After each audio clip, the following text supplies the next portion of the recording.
Simple quiz to see if you're eligible and talk to your doctor about screening. SaveByTheScan.org is brought to you by the American Lung Association's Lung Force Initiative and the Ad Council. With the weather changing, it's good to know Toyota has a wide range of all-wheel drive vehicles, like a stylish Camry, right now with up to $1,250 total cash allowance. Or go with an Avalon with up to $3,000 total cash allowance. Visit buyatoyota.com today and find a dealer near you. You can take cash back or apply toward down payment. Offers may vary for hybrid models. See your dealer for details. Offers end November 1st. Toyota. Let's go places. $3.5 trillion. That's the cost of the reckless spending plan President Biden and the Washington extremists are rushing through Congress. Their socialist plan will bankrupt America and force West Virginia taxpayers to foot the bill for abortions, even painful late-term abortions. Thankfully, Senator Joe Manchin is standing strong, opposing this reckless spending spree and taxpayer-funded abortions. But Senator Manchin is under enormous pressure from Washington liberals to cave to their extreme agenda. Biden and Pelosi are intent on forcing West Virginians to pay for abortion on demand, even up to the moment of birth when babies can feel excruciating pain. West Virginians need to thank Manchin for standing strong. Call Senator Joe Manchin at 202-224-3954. Thank Manchin for opposing Biden and the socialists in Congress. Tell him to stand strong against their plan to bankrupt America and force West Virginians to pay for abortions. Paid for by Susan B. Anthony List. For all of your IT needs, visit OmniPerforms.com. Omni Strategic Technologies, the only IT company that the Watchdog trusts. Hello, everyone, from the Watchdog. I'm the Storm Tracker, Darnell Foster, with a look at your local weather forecast for your Thursday. Mostly cloudy skies, a few showers and rumbles of thunder, a daytime high near 64. 48 degrees for the overnight low with showers on and off. You'll see the chance for showers for your Friday with cooler temperatures for daytime highs in the mid to upper 50s. Have yourself a great day, everyone. From the Watchdog, I'm Darnell Foster. The views and opinions expressed on the following program are not necessarily those of this station or its sponsors.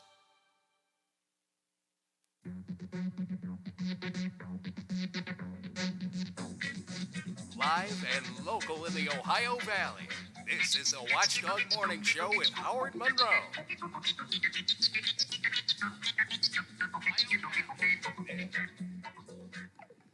It is 56 degrees at the Wheeling, Ohio County Airport, 47 degrees still here at my home studios in the Elm Grove section of Wheeling, and we're looking at 48 degrees at the Robinson Auto Group Studios, downtown Wheeling in the heart of the Ohio Valley. As Darnell just mentioned, we're looking at a partly cloudy day today, some showers coming in this afternoon. Still going to stay warm where it's been the last few days.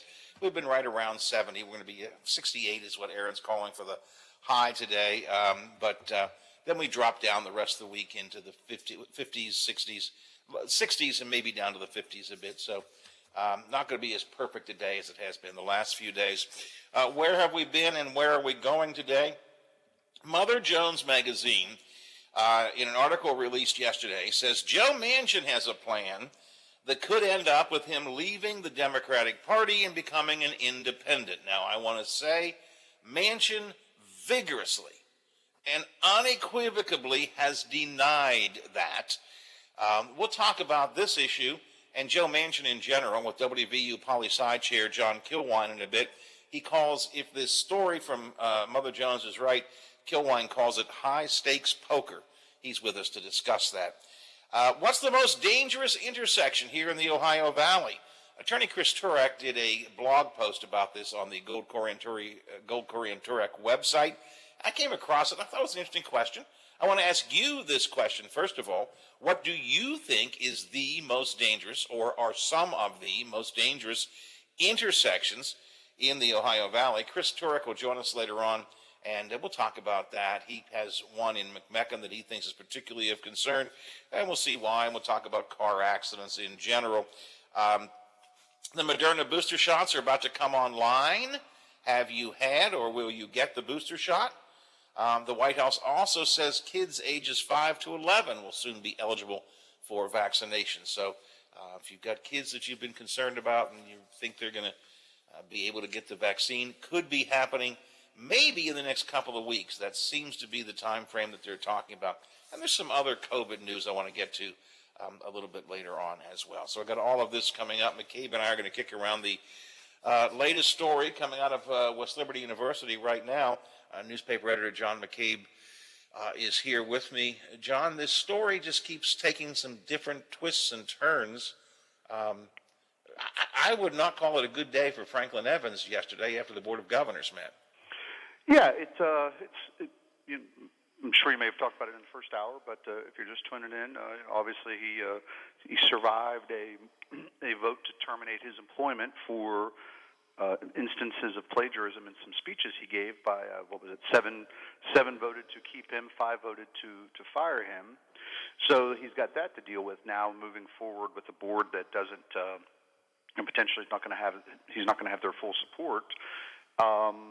He is going to have some, as of right now, unspecified disciplinary action that will be worked out between the board and the West Virginia Higher Education Policy Commission that will kind of chart a course for him forward in how he reports back to the Board of Governors and retains his position at the university. And then we're going to have to see, the dynamic that comes forth from the faculty over the next few weeks. Will they be interested in keeping the relationship with him? Will it turn into remember how contentious it was 5-6 years ago when things were happening with former President Capehart.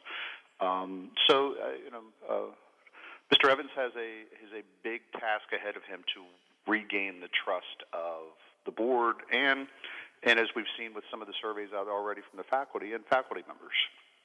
Yeah, the faculty members survey, I don't have it in front of me, but according to your reporting in the newspaper, 70-80%, somewhere, a very high percentage of members of the faculty who took a survey had no confidence in Dr. Evans. This was a couple of weeks ago, of course, when the issue first came up.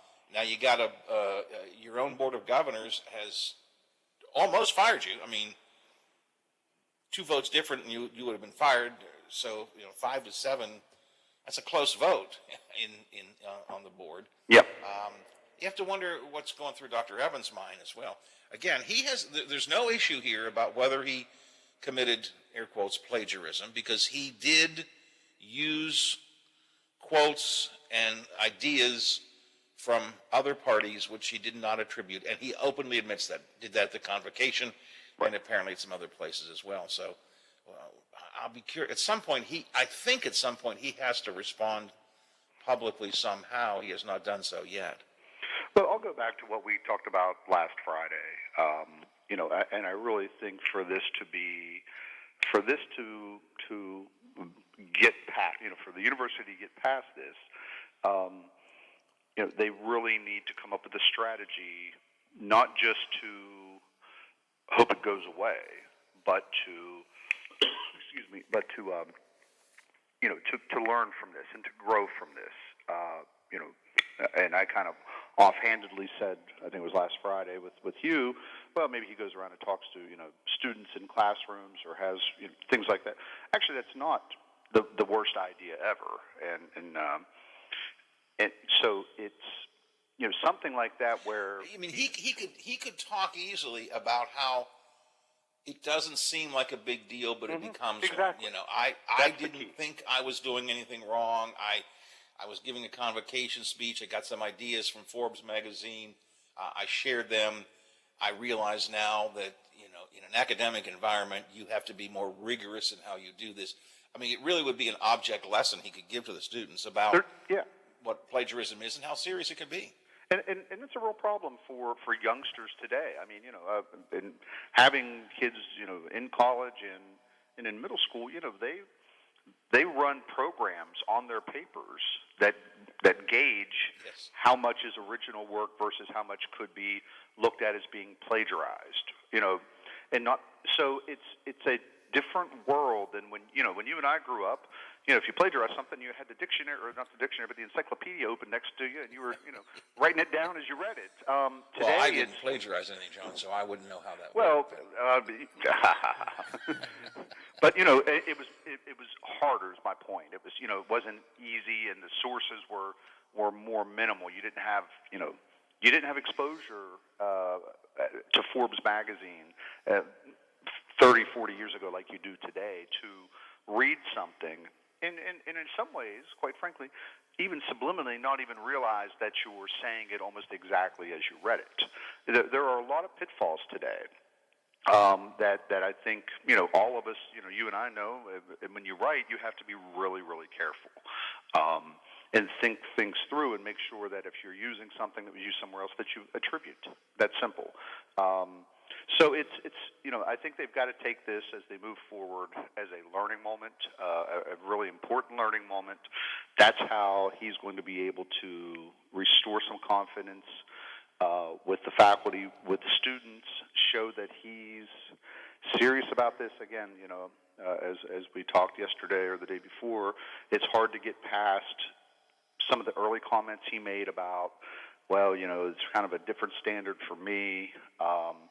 And so to go back to what you said earlier with the Faculty Senate, I just pulled these up real quick. 86% of the Faculty Senate feel his leadership has been compromised.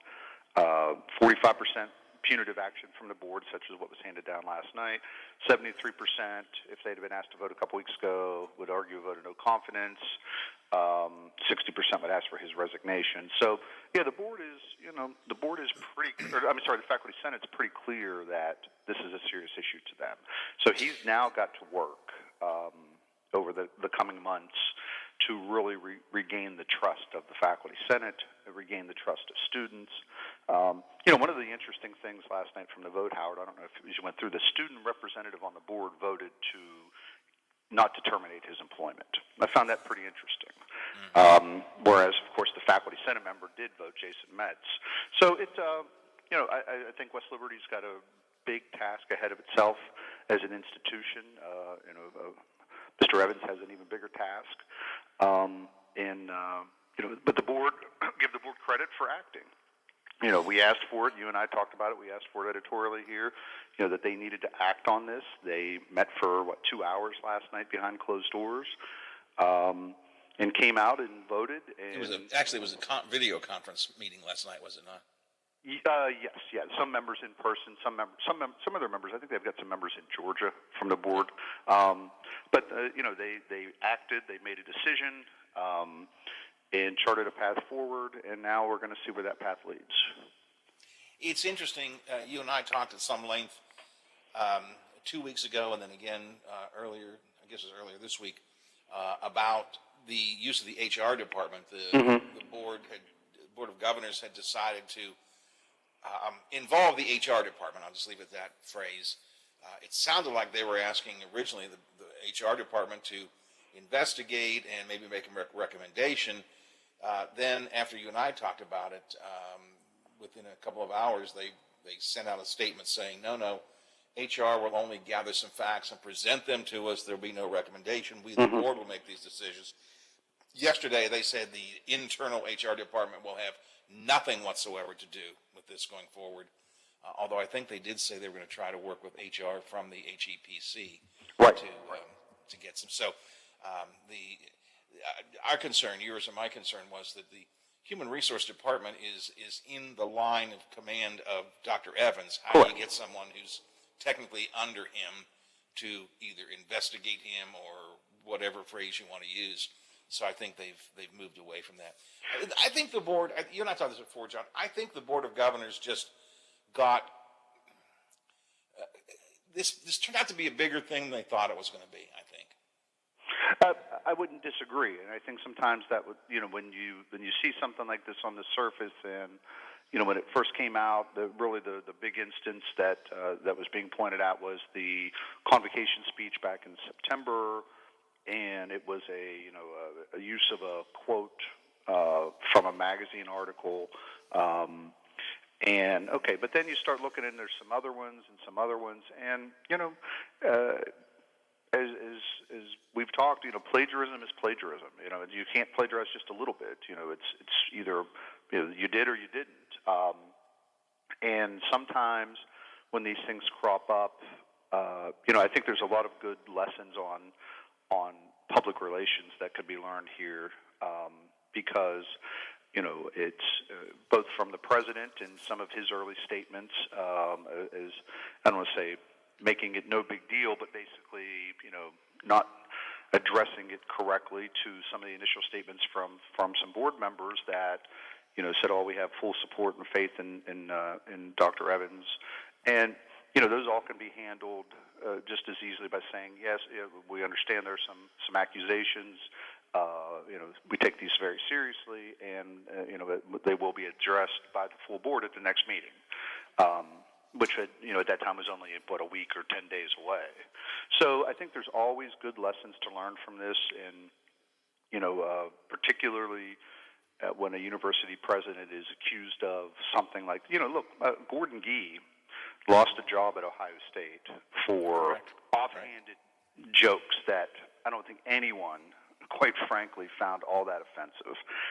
But he got ran out of Columbus for just being, not using maybe the right choices of words. So that's kind of, I was thinking about that the other night. That's a good point. Yeah. So, it's there's always good lessons to learn, and I think the board members, when issues like this pop up, the university in general just needs to have a better approach and probably be a little more savvy. Again, coming out right at the beginning and saying that, yes, we understand this is very serious. And, from Evan saying, yes, I made a mistake, and I'm now going to put forth this plan to address every student over the next 6 months in groups of 20 or something like that, and talk about the dangers and pitfalls and the seriousness of this. All of a sudden, that's, the issue has been watered down by the fact that you are learning from it and you're working to correct it, and you've taken ownership of it. So I think there's a lot to learn here, but again, I think the most important thing out of all this, the board has acted. They've set a path moving forward, and as I said a minute ago, we'll see where it leads. Rich Lucas said yesterday he hopes this will be the end point in terms of the controversy around this, and I would hope it would too. I think there's one thing I don't know. I just mean that literally. I just plain don't know. Going back to the problems a number of years ago with the Robin Capehart, there had been long simmering division between the faculty and President Capehart. Mm-hmm. He was making changes. There was a lot of things that the faculty didn't like. They were not happy with him, sort of, period. And then when some issues involving ethics seemed to arise, they were prepared to jump on those. Oh, yes. I do not have any sense of what, prior to this incident, the faculty's feelings were about Franklin Evans. Do you? I do not. No, I don't. It didn't feel like.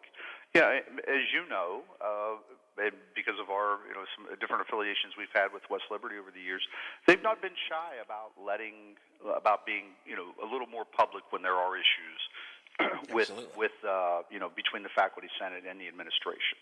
And I hadn't heard anything. Granted, Dr. Evans had only been there for 9 months, when this broke out, and so maybe some members were still kind of forming that opinion of him and trying to see where he was at and what his priorities were going to be. But I had no inklings that there were undercurrents of concern about his leadership, aside from when these things popped up. I draw that comparison because I think nothing, by the time the ethics issues with Robin Capehart had arisen, nothing was going to keep the faculty down. They were, I don't want to say out for blood, I don't like to say it that way, but they didn't like him being there. They really wanted him gone. They wanted him gone before they found a reason to get him gone. So you knew when things began to fall apart, you could pretty well see where it was going. If the faculty did not have an ongoing disagreement with Franklin Evans, and again, I'm like you, I don't have any reason to assume they did. I saw no indication of that whatsoever. If this is simply an incident that arose, the plagiarism, that they felt needed to be dealt with, then I think Rich Lucas's hope for an endpoint may be achieved. Okay, Yes. listen, we have dealt with it. We acknowledge it. He acknowledges it. We're going to deal with it. We're not going to sweep it under the rug. He's going to face some kind of discipline. We even considered firing him. If there was not a prior dislike for the president among the faculty, I can't help but think this will probably smooth things over. I would think so. I think that, and again, I think that's where, what the HEPC recommends as a monitoring / disciplinary process. That's more of an administrative aspect of this. That he's got to cross these I's and dot these T's to regain trust with the board. And I think your point's very, very good. That he's even though he maybe at the beginning of September had a strong or growing relationship with the faculty senate, that has now been that's flipped a little bit. So he's got to work. And that's why I just keep coming back. He's got to come up, or the board or his administration has to come up with a plan that includes regaining the trust of the faculty. And there can always be some friction there, and that's how it's supposed to be. There's always going to be friction between what the faculty wants and what the administration dictates. But there's, if he wants to have a successful next couple years on his contract, he's got to at least regain that working relationship. And I think that's where, again, that's not just keeping your head down and staying quiet. That is being proactive and getting out and talking with faculty members and talking with students. And I think that needs to be, in my mind, that's totally separate from what the board ordered yesterday in terms of this disciplinary supervision.